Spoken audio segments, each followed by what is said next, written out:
sim. Obrigado, pastor.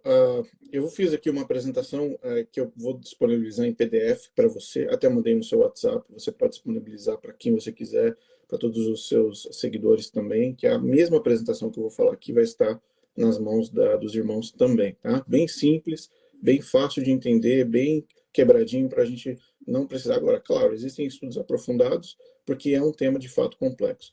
Mas quebrando em partes, significa o seguinte: o juiz investigativo você tem que olhar por duas etapas e duas eras. Existe uma era antes de 1844 e uma era depois de 1844. Primeiro você tem que entender que essa doutrina, essa teologia, ela não nasce na palavra de Deus. Ela não nasce na Bíblia.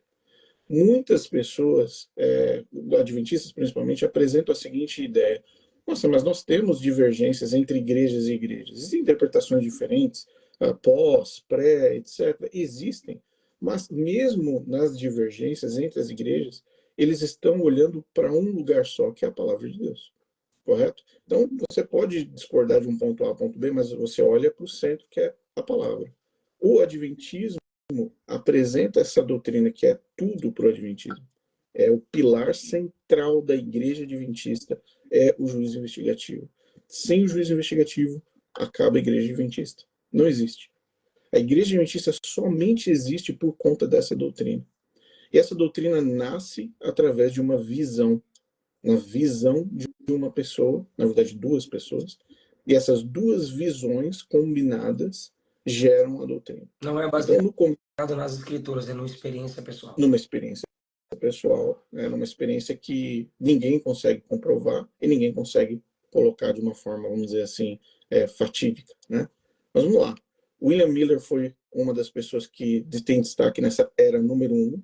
Então ele descobre de uma forma errada que Jesus voltaria em 1843. E como é que ele chega nessa conclusão? Como é que o cara levantou, acordou de manhã e falou assim: Jesus vai voltar em 1846. De onde você tirou essa ideia? E ele faz a seguinte conta. Ele fala o seguinte: lá em Daniel, ele leu que Daniel disse que 2.300 tardes e manhãs e o santuário seria purificado. Uma profecia do livro de Daniel. Resumidamente falando, para os nossos irmãos que estão nos assistindo, ele pegou 2.300 tardes e manhãs, a primeira coisa que ele fez foi transformar em anos. Então ele transformou 2.300 tardes em anos, são 2.300 anos. Aí ele pegou um evento que ocorre com o rei Artaxerxes, que está escrito em Esdras, e esse evento acontece em 457. Ok, 457 era um número, 2.300 tardes e manhãs de Daniel, outro número. Então ele pegou 2.300 e diminuiu 457. 2.300 menos 457, quanto é que dá? 1.843. E aí, chegando nessa conclusão, ele falou: peraí, então o santuário vai ser purificado de 2.300 tardes e manhãs em 1843. Então Jesus está voltando em 1843. Jesus vai voltar. Eu recebi uma revelação agora, olhando, fazendo essa conta de subtração, que Jesus volta em 1843. Essa foi a conclusão inicial. Esse foi o pivô de tudo, pastor. Foi aí que acendeu a chama. Então ele sai pregando nos Estados Unidos, na região de New England. Então é Nova York, Massachusetts, Maine. Todos esses estados, ele sai pregando e as pessoas vão acreditando nele.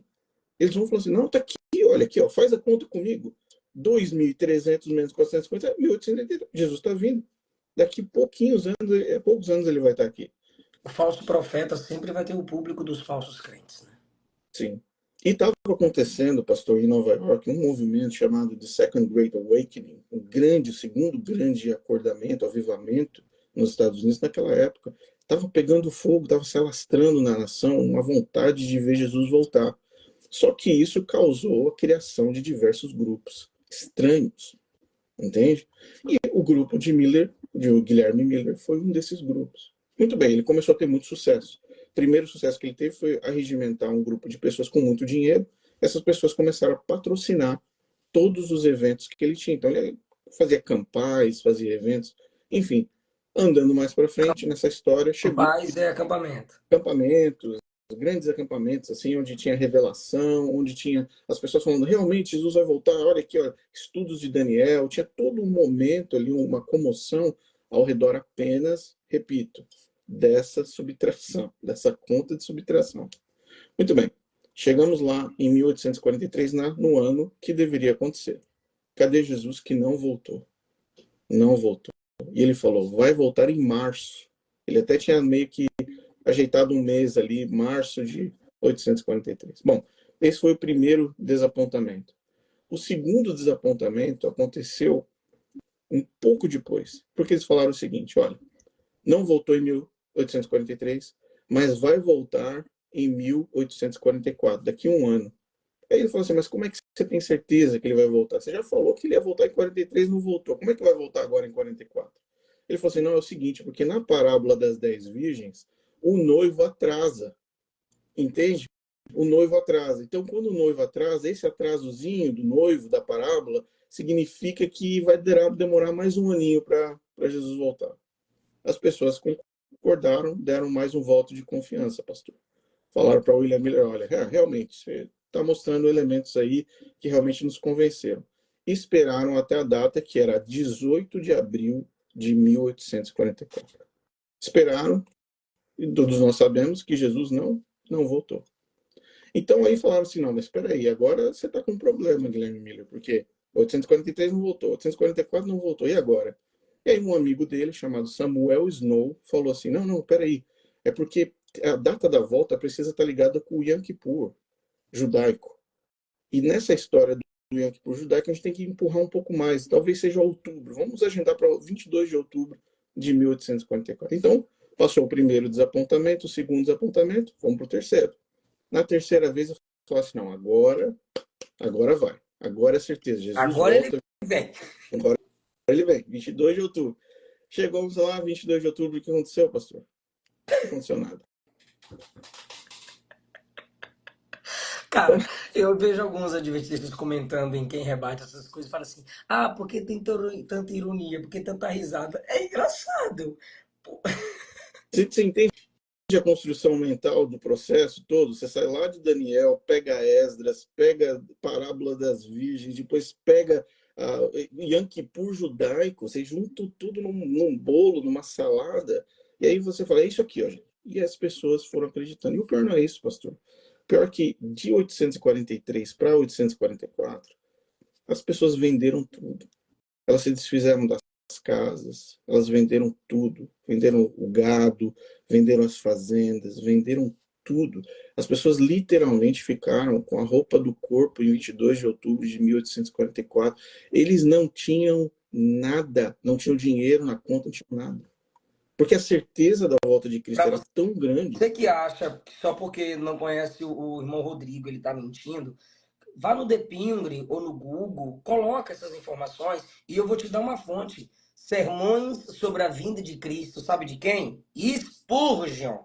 Spurgeon citando esses grupos com essas experiências, viu, Rodrigo? Sim, Pode sim. continuar. E aí as pessoas ficaram com literalmente as mãos vazias, né? Então imagina o trauma, pastor, e a gente tem registros aqui nos documentários que a gente coloca no YouTube, tem os documentos todos ali dos jornais da época falando o seguinte, ó, o efeito foi o seguinte, pessoas em trauma, pessoas entraram para o hospício, pessoas tiraram a própria vida, pessoas tiveram que se mudar para outra cidade sem nada, carregando os filhos, carregando as crianças. Pastor, as cidades tiveram que abrir albergues Para gigantes eles, o preparo para a vinda de Cristo era isso: vender, ir para o local isolado. e ficar exatamente, acabou. E muitos vendiam tudo para entregar para a causa da pregação da volta de Cristo, para William Miller. Construíram templos, construíram tendas, construíram todos os tipos de ferramentas, né? Publicação de livros, publicação de jornais. As pessoas ficaram sem nada. E o governo, na época, as prefeituras, tiveram que construir albergues para recolher essas pessoas das florestas, dos campos, para eles terem onde dormir, onde as crianças dormir por meses e anos. Então a consequência foi muito séria, a consequência foi muito séria dessa falácia, desse engano que foi produzido por Guilherme Miller. E qual foi a outra desculpa? Opa.